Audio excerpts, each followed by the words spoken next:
칠순 생일날 저는 두 가지를 잃었습니다. 하나는 제 며느리에 대한 믿음이었고 또 하나는 돌아가신 시할머니의 금반지였습니다. 그런데 놀라운 건 그 두 가지 모두 제가 먼저 버린 것들이었다는 거예요. 지금부터 들려드릴 이야기는 제 인생에서 가장 부끄럽고도 소중한 기억입니다. 믿음을 잃고 다시 찾기까지의 여정이죠. 하지만 경고합니다. 이 이야기를 듣다 보면 여러분도 저처럼 누군가를 오해하고 있지는 않은지 돌아보게 될 거예요. 제 이름은 박순자입니다. 올해 칠순을 맞았어요. 70이라는 숫자가 이렇게 빨리 올 줄은 몰랐습니다. 어제까지만 해도 젊은 새댁이었던 것 같은데 거울을 보면 낯선 할머니가 저를 바라보고 있더군요. 주름 가득한 얼굴, 하얀 머리카락. 세월이 참 야속합니다. 그날 아침도 평범하게 시작되었습니다. 아니, 평범하지 않았죠. 가슴 한쪽이 자꾸 두근거렸으니까요. 며느리 은혜가 일주일 전부터 이상했거든요. 제 눈을 보며 빙그레 웃더니 말했어요. 어머님, 이번 주 토요일은 꼭꼭 비워두세요. 아주 특별한 날이에요. 특별한 날. 그 말을 듣는 순간 제 머릿속에 한 가지 생각이 스쳤습니다. 혹시 나를 위한 생일 파티가 아닐까? 물론 기대하지 않으려고 했어요. 70이 넘으면 생일 같은 건 별로 중요하지 않다고 스스로에게 말했죠. 그런데 마음이 제 말을 듣지 않더군요. 자꾸만 상상이 됐어요. 촛불 가득한 케이크 앞에서 소원을 비는 제 모습, 가족들이 축하 노래를 불러주는 모습, 그렇게 오랜만에 주인공이 되는 순간. 지난 50년간 저는 늘 뒷전이었습니다. 시집 와서는 시어머님 시중 들고 아이들 키우고 남편 뒷바라지하고 제 생일은 늘 지나가는 날짜 중 하나였어요. 한 번은 제 생일날 새벽부터 김치를 담갔습니다. 그날 밤 식구들이 맛있다며 먹는 모습을 보면서 혼자 생각했죠. 오늘이 내 생일인데.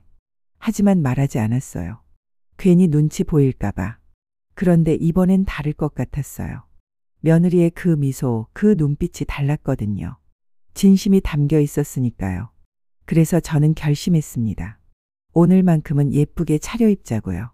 옷장 깊숙이 모셔두었던 비단 한복을 꺼냈어요. 10년 전 환갑잔치 때 입었던 연보라색 저고리의 자주색 치마. 옷을 펼쳐 들자 나프탈렌 냄새와 함께 추억이 올라왔습니다. 거울 앞에 앉아 머리를 빗었습니다. 요즘은 머리카락이 많이 빠져서 빗질할 때마다 손에 은발이 남아요. 하지만 오늘은 신경 쓰이지 않았어요. 오늘은 특별한 날이니까요. 화장도 조금 했습니다. 얇게 파운데이션 바르고 입술에 연한 립스틱 한 번 톡톡. 손자 승민이가 작년 크리스마스에 선물해 준 거예요. 이걸 바르면 예뻐지신다고 하던 그 웃던 얼굴이 떠올랐습니다. 준비를 마치고 현관문을 나서는데 이웃집 할머니가 마주쳤어요. 어머, 순자 씨 오늘 어디 가세요? 이렇게 곱게 차려입고? 저는 웃으며 그냥 좀 나갈 일이 있다고만 했어요. 사실은 자랑하고 싶었습니다. 오늘 우리 며느리가 제 생일 파티를 해준다고요. 하지만 참았습니다. 혹시나 제 착각이면 어쩌나 싶어서요. 택시를 탔습니다. 며느리가 알려준 명동의 그랜드 웨딩홀이라는 곳. 기사님이 백미러로 저를 보며 물으셨어요. 오늘 좋은 일 있으세요? 네, 아주 좋은 일이요. 차창 밖으로 서울거리가 지나갔어요. 봄꽃이 활짝 핀 가로수들, 젊은 사람들의 웃음소리, 행복해 보이는 가족들. 모든 게 아름다워 보였습니다. 오늘은 제가 주인공이 될 날이니까요. 웨딩홀 앞에 도착했을 때 가슴이 정말 두근거렸습니다. 입구에는 큰 꽃 장식이 있었고 사람들이 드나들고 있었어요. 며느리가 정말 신경을 많이 썼구나 싶었습니다. 웨딩홀 로비에 들어서자 환한 샹들리에 불빛이 눈부셨어요. 대리석 바닥은 반짝반짝 빛났고 사방에서 사람들의 웃음소리가 들렸죠. 제 눈은 본능적으로 생일 파티라는 팻말을 찾았습니다. 하지만 보이는 건 결혼식 안내판들 뿐이었어요. 며느리가 알려준 3층 그랜드홀. 그 방향을 가리키는 화살표를 따라가는데 점점 불안한 마음이 커졌습니다. 아니야, 아마 결혼식장과 파티장을 함께 쓰는 건가 봐. 그렇게 스스로를 다독이며 엘리베이터에 올랐습니다. 3층 버튼을 누르는 제 손이 떨리고 있다는 걸 그때는 몰랐어요. 엘리베이터 문이 열렸습니다. 그리고 제 눈앞에 펼쳐진 광경은 생일 파티가 아니었습니다. 순백의 웨딩드레스가 보였어요. 신부가 화장을 고치고 있었고 하객들이 자리를 잡고 있었습니다. 그리고 입구에는 이서연과 김민준의 결혼을 축하한다는 현수막이 걸려 있었죠. 저는 그 자리에 멍하니 서 있었습니다. 머릿속이 하얘졌어요. 뭐지? 여기가 맞나? 내가 잘못 온 건가? 그때 며느리가 저를 발견하고는 환하게 웃으며 다가왔어요. 어머님, 오셨어요? 어머, 한복 정말 예쁘시다. 저는 떨리는 목소리로 물었습니다. 은혜야, 여기가 어디니? 며느리는 여전히 밝게 웃으며 제 팔을 잡았어요. 어머님, 오늘은 제 동생 서연이 결혼식이에요. 깜짝이죠?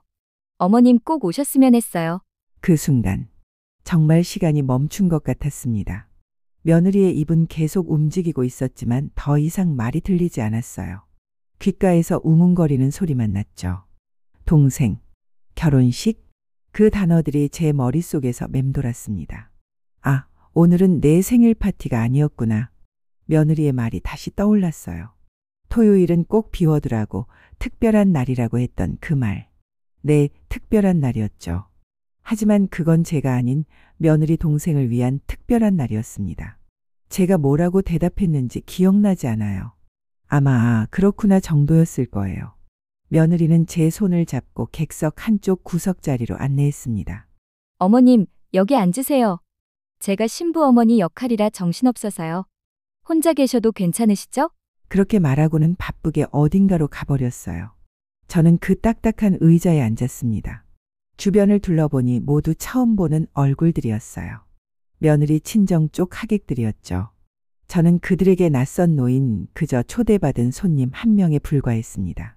사람들은 웃고 사진을 찍고 서로 반갑게 인사를 나누는데 저만 혼자였어요. 누구 하나 제게 말을 거는 사람이 없었습니다. 결혼 행진곡이 울려 퍼졌습니다. 신부가 입장하고 사람들이 박수를 쳤어요. 저도 박수를 쳤습니다. 하지만 제 손에서 나는 박수 소리가 어찌나 공허하던지. 신부는 정말 아름다웠어요. 그 나이에 저렇게 많은 축복을 받는다는 게 얼마나 큰 행복인지. 문득 생각했죠. 나도 저 나이 때는 저랬을까. 하지만 계속해서 다른 생각이 파고들었어요. 내 생일은, 나를 위한 시간은, 나는 그냥 배경일 뿐인가. 눈물이 날 것 같았습니다. 아니, 이미 흐르고 있었어요. 서둘러 가방에서 손수건을 꺼내 눈가를 닦았죠. 안 돼, 여기서 울면 안 돼. 스스로를 다잡으려 했지만 눈물은 계속 흘렀습니다. 가방 속에 넣어둔 하얀 봉투가 손에 잡혔어요. 그 안에는 제가 며칠 동안 정성스럽게 쓴 편지가 들어 있었습니다. 이틀 전 밤, 저는 그 편지를 썼어요. 사랑하는 우리 며느리에게라고 시작하는 편지였죠. 며느리가 이렇게 특별한 날을 준비해줘서 얼마나 고마운지, 이 집안의 며느리가 되어줘서 얼마나 감사한지, 그런 내용들이었어요. 이제 그 편지는 의미가 없어졌죠. 제 손에서 땀이 나는지 봉투가 축축하게 젖어가고 있었어요. 식이 진행됐습니다. 케이크 커팅, 샴페인 세레모니, 부케 던지기. 모든 순서가 아름다웠어요. 하지만 제게는 하나하나가 칼처럼 마음을 베는 것 같았습니다. 며느리는 정말 행복해 보였어요. 동생의 결혼식을 무사히 치러서 그런지 얼굴에 웃음이 가득했죠. 그 모습을 보면서 저는 생각했습니다. 내가 너무 이기적이었던 걸까? 며느리의 행복한 날에 내 생일만 생각한 걸까? 스스로를 자책하기 시작했어요. 그래, 생일이 뭐가 중요해? 이 나이에 무슨 생일 파티를 기대해? 철없이. 그렇게 마음을 다독였지만 가슴 속 구멍은 점점 커져만 갔습니다. 식이 끝나갈 무렵이었습니다. 사람들이 하나둘씩 일어나 신랑, 신부에게 축하 인사를 건넸어요. 저도 일어났습니다. 이제 집에 가야 할 시간이었으니까요. 그런데 일어서는 순간 다리에 힘이 없었어요. 너무 오래 앉아 있어서 그런지 아니면 마음이 무거워서 그런지 휘청거렸죠. 며느리가 저를 봤어요. 손을 흔들며 소리쳤죠. 어머님, 조심히 들어가세요. 그게 전부였습니다. 고맙다는 말도, 수고했다는 말도, 다음에 보자는 말도 없이요. 저는 고개를 끄덕이고 웨딩홀을 나왔습니다. 밖에는 봄비가 내리고 있었어요.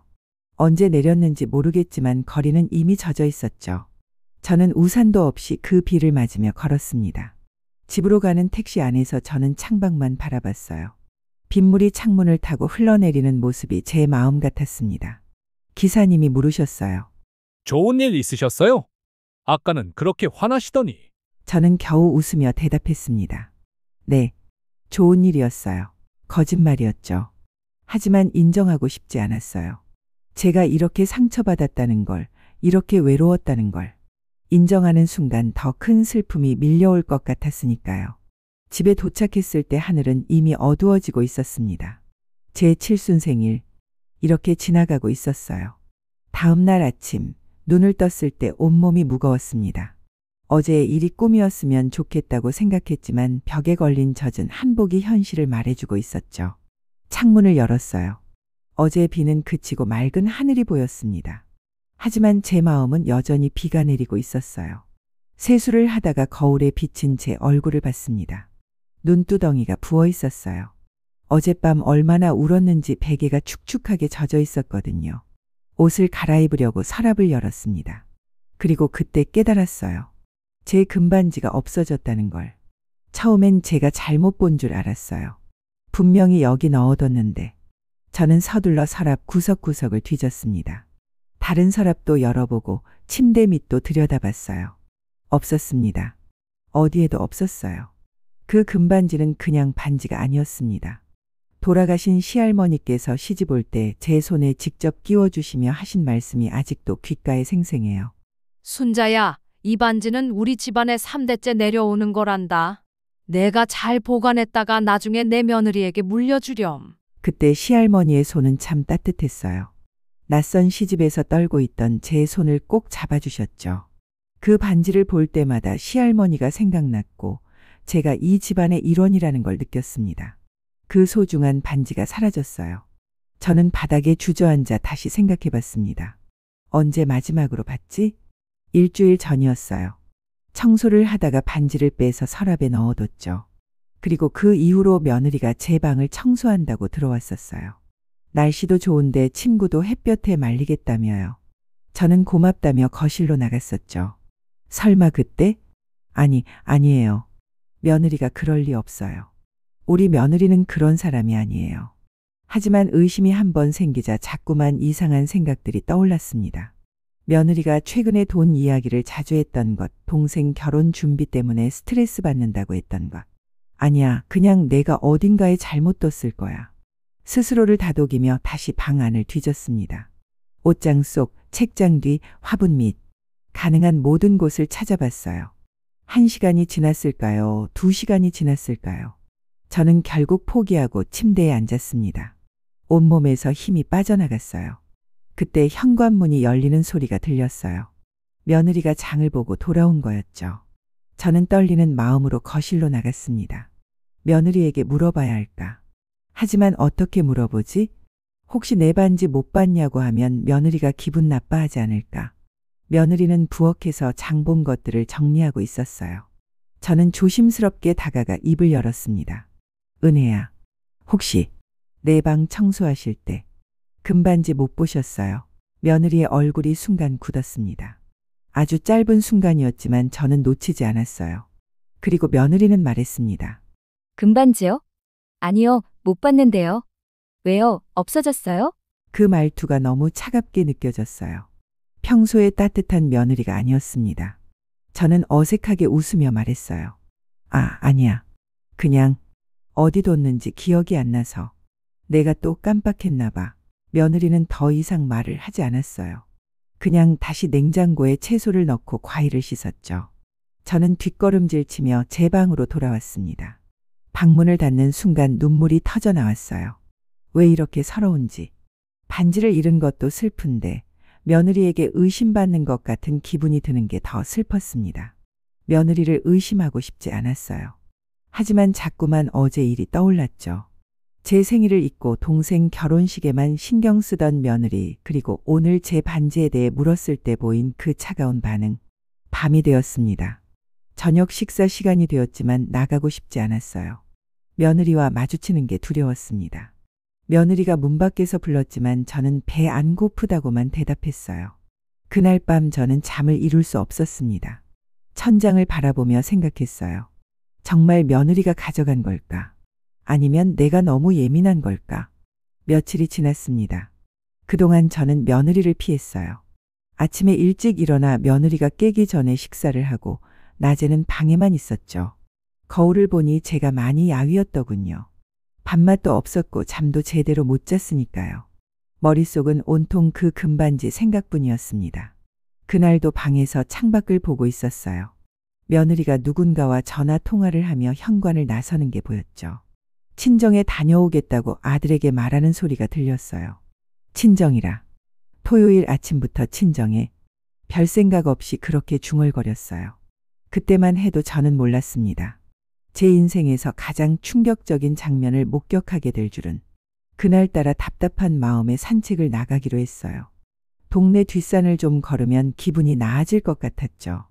외출 준비를 하고 현관문을 나섰습니다. 아파트 단지를 나서는데 앞쪽에서 익숙한 목소리가 들렸어요. 며느리 은혜의 목소리였습니다. 며느리는 한 중년 여성과 함께 있었어요. 친정어머니였죠. 두 사람은 카페 박벤치에 앉아 무언가 이야기를 나누고 있었습니다.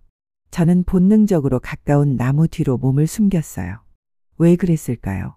아마 뭔가 보면 안 될 것을 보게 될 것 같은 예감이 들었나 봐요. 며느리가 가방에서 작은 보석함을 꺼냈습니다.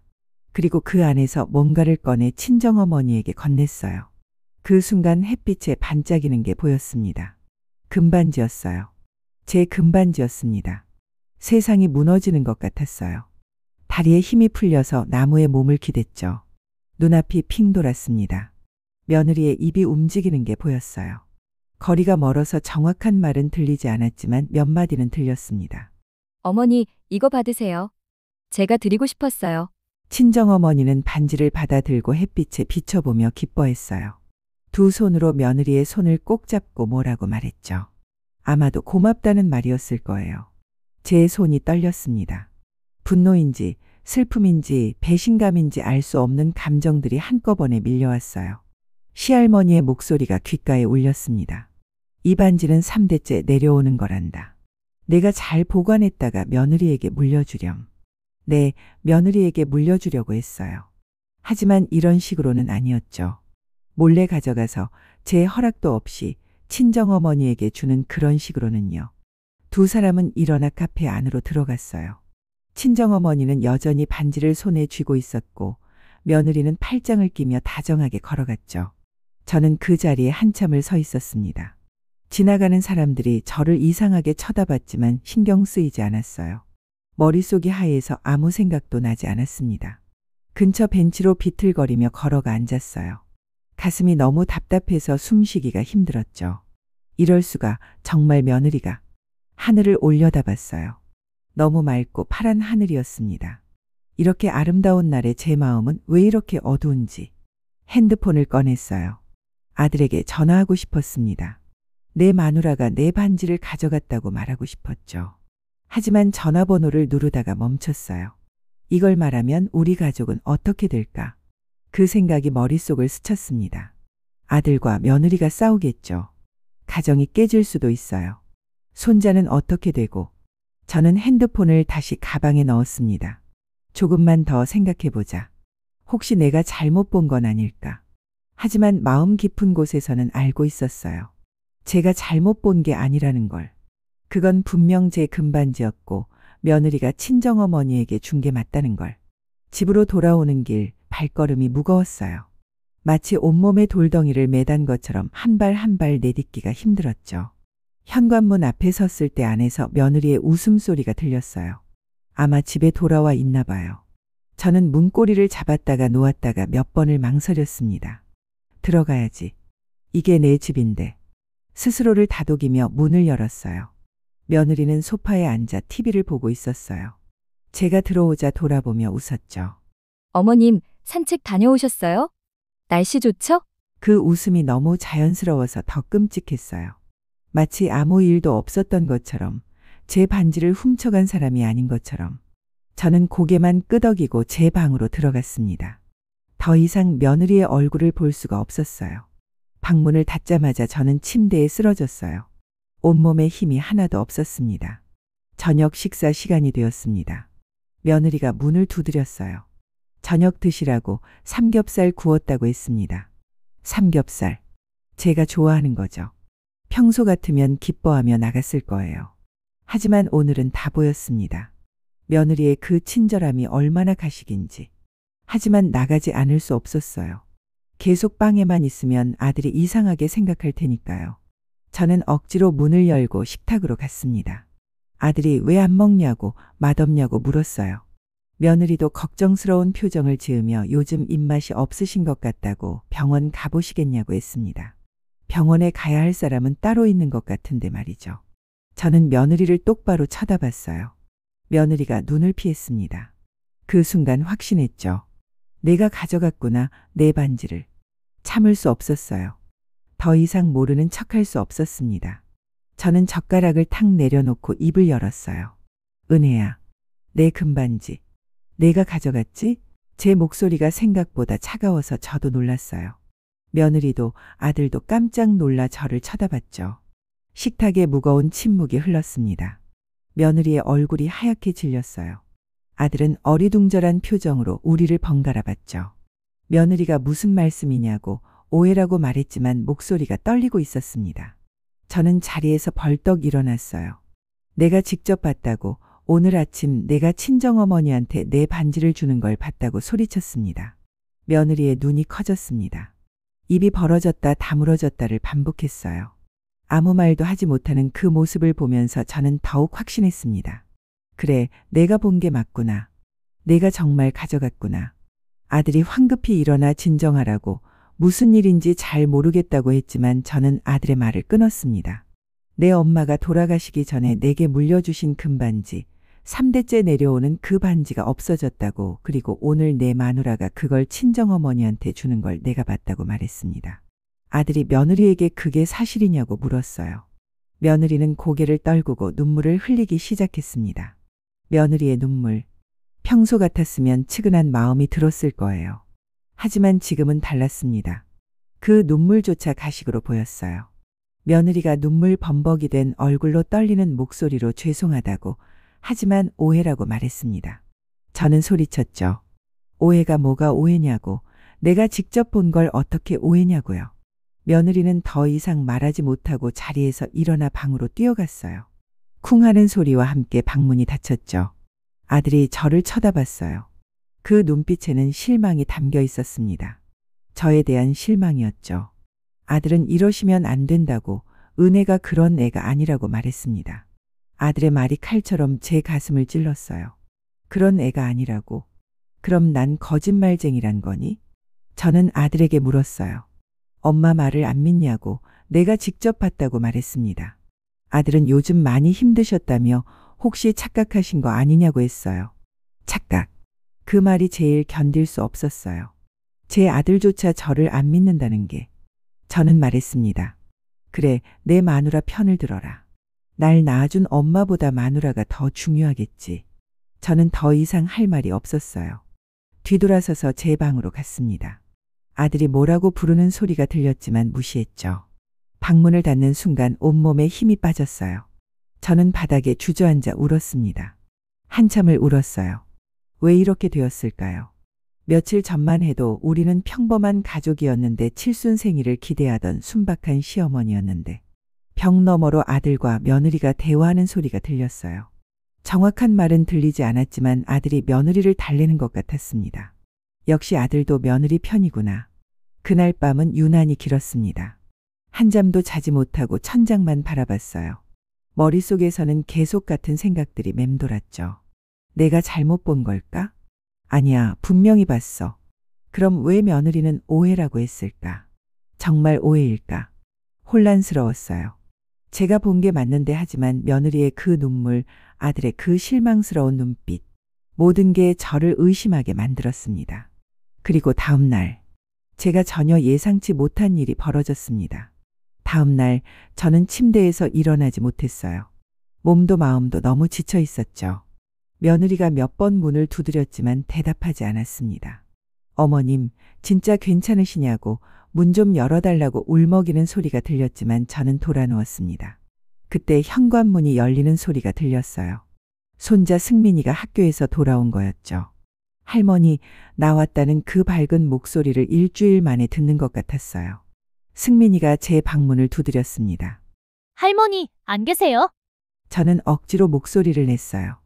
응, 할머니 여기 있어. 승민이가 문을 열고 들어왔어요. 그리고 침대에 누워있는 저를 보더니 놀란 표정을 지었습니다. 할머니, 왜 이러냐고, 아프냐고 물으며 제 손을 잡았어요. 그 따뜻한 손길에 다시 눈물이 났습니다. 승민아, 할머니는 말을 잇지 못했어요. 무슨 말을 해야 할지 몰랐거든요. 승민이가 가방에서 작은 종이 한 장을 꺼냈어요. 할머니, 이거 드리려고 가지고 왔다고 했습니다. 접힌 쪽지였습니다. 승민이의 삐뚤삐뚤한 글씨가 보였어요. 저는 떨리는 손으로 쪽지를 펼쳤습니다. 쪽지에는 이렇게 적혀 있었어요. 할머니, 생신 파티는 다음 주 토요일이에요. 제가 직접 준비했어요. 엄마가 말리는 걸 제가 졸라서 허락받았어요. 할머니는 우리 가족의 중심이에요. 사랑해요. 저는 그 자리에서 굳어버렸습니다. 생신 파티? 다음 주? 승민이가 준비했다고. 승민아, 이게 무슨 소리니? 승민이가 환하게 웃으며 설명했어요. 자기가 엄마한테 할머니 칠순인데 파티해야 한다고 말했대요.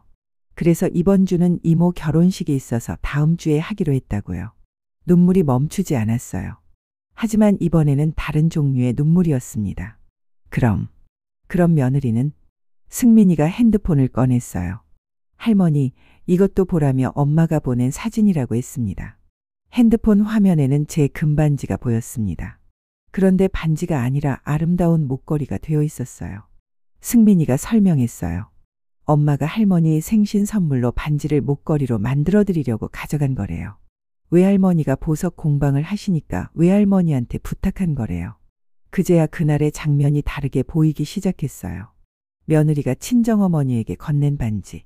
그건 선물이 아니라 수리 의뢰였던 거예요. 어머니, 이거 받으세요가 아니라 어머니, 이거 좀 봐주세요였던 거죠. 제가 드리고 싶었어요가 아니라 시어머님께 선물하고 싶어요였던 겁니다. 저는 제가 얼마나 끔찍한 오해를 했는지 그제야 깨달았습니다. 저는 급히 자리에서 일어났어요. 승민아, 엄마 어디 있니? 승민이는 거실에 계신다고, 할머니가 안 나오셔서 걱정하고 계신다고 했습니다. 방문을 열었습니다. 거실에는 며느리가 소파에 앉아 눈이 퉁퉁 부은 채로 있었어요. 어젯밤 얼마나 울었는지. 며느리가 저를 보더니 벌떡 일어났어요. 어머님, 떨리는 목소리였습니다. 제 다음 말을 두려워하는 것 같았어요. 저는 며느리에게 다가갔어요. 그리고 며느리를 꼭 끌어안았습니다. 미안해. 미안해. 엄마가 정말 미안해. 며느리도 제 등을 두드리며 울었어요. 자기가 비밀로 해서 오해하셨다고, 죄송하다고 말했습니다. 아들도 우리에게 다가왔어요. 어머니, 은혜야. 우리 셋은 그렇게 한참을 껴안고 울었습니다. 승민이가 옆에서 말했어요. 우리 가족 싸우지 말라고, 할머니 생신 파티해야 한다고요. 그 말에 우리는 모두 웃었습니다. 눈물을 흘리면서도 웃었어요. 일주일이 지났습니다. 하지만 제 마음속 죄책감은 쉽게 가시지 않았어요. 며느리는 저를 용서해 줬어요. 아니, 처음부터 미워하지도 않았대요. 그저 자신이 더 잘했어야 했다고, 비밀로 하지 말고 미리 말씀드렸어야 했다고 오히려 사과했습니다. 하지만 저는 알아요. 제가 얼마나 끔찍한 말을 했는지. 며느리를 도둑 취급하고 친정어머니에게 물건을 넘긴다고 의심하고 무엇보다 가족을 믿지 않았다는 사실을. 그날 밤 저는 며느리와 단둘이 마주 앉았습니다. 은혜야, 저는 며느리의 손을 잡았어요. 엄마가 얼마나 외로웠으면 그랬을까. 변명하고 싶지 않아. 나는 그냥 너무 오랫동안 투명인간처럼 살아온 것 같아. 그러다 보니 작은 실망도 큰 배신처럼 느껴졌던 거야. 며느리가 눈물을 글썽이며 말했어요. 어머님, 제가 미안해요. 어머님을 너무 당연하게 생각했나 봐요. 늘 여기 계시니까, 늘 우릴 이해해 주시니까. 어머님도 사랑받고 싶으시고 주인공이 되고 싶으시다는 걸 미처 생각 못했어요. 우리는 그렇게 한참을 이야기했습니다. 50년 시집살이의 외로움, 며느리로서의 서러움, 그리고 가족으로서의 사랑. 며느리가 말했어요. 어머님, 내일은 정말 어머님만의 날이에요. 승민이가 일주일 내내 준비했거든요. 풍선도 직접 불고 편지도 썼어요. 고마워. 정말 고마워. 그날 밤 저는 오랜만에 편안하게 잠들었습니다. 그리고 다음 날 제 진짜 칠순 생일 파티가 열렸습니다. 거실은 온통 꽃과 풍선으로 가득했어요. 제가 좋아하는 카네이션이 여기저기 놓여 있었죠. 식탁에는 제가 좋아하는 음식들이 가득했습니다. 잡채에 갈비찜, 동태전. 며느리가 며칠 동안 준비했대요. 그리고 승민이가 케이크를 들고 나왔어요. 할머니, 제가 만들었어요. 삐뚤삐뚤한 글씨로 할머니 사랑해요 라고 적혀 있었습니다. 가족들이 노래를 불러주기 시작했어요. 생일 축하합니다. 생일 축하합니다. 사랑하는 우리 할머니, 생일 축하합니다. 저는 그 속에서 정말 오랜만에 주인공이 된 기분을 느꼈습니다. 눈물이 났어요. 행복한 눈물이었습니다. 며느리가 옆에서 제 어깨를 감싸 안았죠. 어머님, 저희가 어머님을 잊은 적 없어요. 단 한 번도요. 저는 며느리의 손을 꼭 잡았어요. 나도 알아. 이제 알아. 며느리가 예쁘게 포장된 상자를 건넸습니다. 어머님, 생신 선물이에요. 상자를 열자 그 안에 금반지 목걸이가 빛나고 있었어요. 시할머니의 반지가 이제 목걸이가 되어 제게 돌아온 겁니다. 며느리가 제 목에 목걸이를 걸어줬어요. 어머님, 이제 평생 간직하세요. 그리고 나중에 저한테 물려주세요. 거울을 봤습니다. 금빛 목걸이가 제 목에서 빛나고 있었어요. 그 안에는 3대의 사랑이 담겨 있었습니다. 우리는 함께 사진을 찍었어요. 승민이가 타이머를 맞추고 뛰어와 끼어들었죠.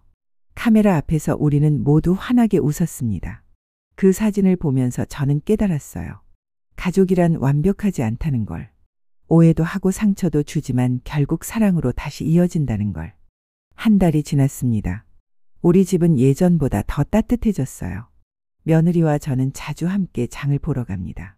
시장을 걸으며 이런저런 이야기를 나누죠. 며느리의 친구 이야기, 승민이 학교 이야기, 그리고 가끔은 며느리의 고민도 들어줘요. 어느 날 며느리가 그렇게 말했어요. 어머님은 우리 엄마 같아요. 저는 그 말에 눈시울이 뜨거워졌죠. 나도 내가 딸 같아. 저는 이제 매일 이 목걸이를 하고 다녀요. 사람들이 예쁘다며 칭찬하면 자랑스럽게 말하죠. 우리 며느리가 만들어줬다고, 3대가 물려준 반지를 목걸이로 만들어줬다고요. 승민이는 여전히 제 방에 자주 와요. 숙제도 하고 게임 이야기도 하고. 그 웃음소리가 이 집을 가득 채웁니다. 아들도 변했어요. 예전보다 자주 사랑한다고 말해줘요. 서툴지만 진심이 담긴 그 말이 얼마나 소중한지. 저녁 식사 시간이 제일 행복해요. 다 같이 식탁에 둘러앉아 하루를 이야기하는 시간. 웃음소리가 끊이지 않는 그 시간이요. 요즘은 자주 산책을 나가요. 혼자가 아니라 며느리와 함께, 때로는 승민이와 함께. 그 벤치에도 다시 가봤어요. 며느리가 친정어머니에게 반지를 건네는 걸 봤던 그 벤치. 이제는 그 기억이 아프지 않아요. 오히려 웃음이 나죠. 내가 참 오해를 많이 했지. 혼자 중얼거리며 웃었어요. 이 이야기를 일기에 남겼습니다. 나중에 승민이가 커서 혹은 그 아이의 아이가 읽을 수도 있겠죠. 사랑은 때때로 오해로 가려지기도 한다. 하지만 진심은 결국 빛을 발한다. 내가 배운 건 믿음과 소통이 얼마나 중요한지였다.